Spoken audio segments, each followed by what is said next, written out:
नई हुकूमत, नए दावे, नए तरीके। इस हुकूमत ने जो तरीकाकार अपनाया है वो बड़ा वाज़ेह है। वो तरीकाकार है शशदर कर देने का।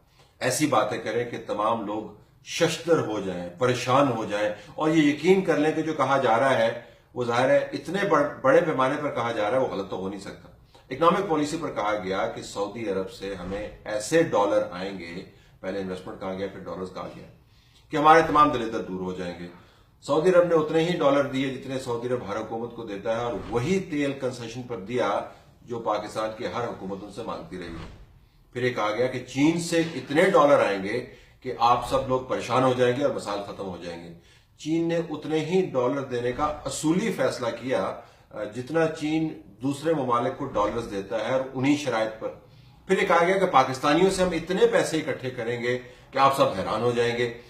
पाकिस्तानियों ने डैम फंड को अगर हम बुनियाद बनाएं तो उतने ही पैसे दिए जितने पाकिस्तानी ऐसे मौके के ऊपर इस किस्म के प्रोजेक्ट्स की मद में देते हैं। तकरीबन हमने 1200 या 1400 बिलियन के करीब इकट्ठे करने हैं पैसे और आखिरी खबरें आने तक सिर्फ 7 बिलियन रुपए इकट्ठे हुए हैं। फिर ये कहा गया कि सब लोगों से हम पैसे इकट्ठे करेंगे, यूएई के से भी पैसे आएंगे, मलेशिया से भी आएंगे, तो हमें आईएमएफ के पास जाने की जरूरत नहीं पड़ेगी। डॉलरों की झनकार और ये तमाम फनकारी धरी की धरी रह गई जब आईएमएफ के पास जाना पड़ गया। और अब हम ये कह रहे हैं कि आईएमएफ के साथ हम इस जोर शोर से बात करेंगे कि आईएमएफ हमारी शराइत मानने पर मजबूर हो जाएगा।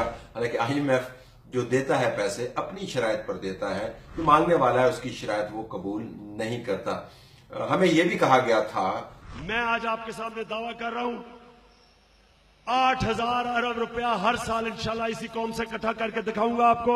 न वो रुपए इकट्ठे हुए, न वो डॉलर हमारे पास आए, आईएमएफ के पास हम वापस चले गए हैं। तो गुजारिश ये है कि दोनों किस्म के यू टर्न साथ नहीं चल सकते।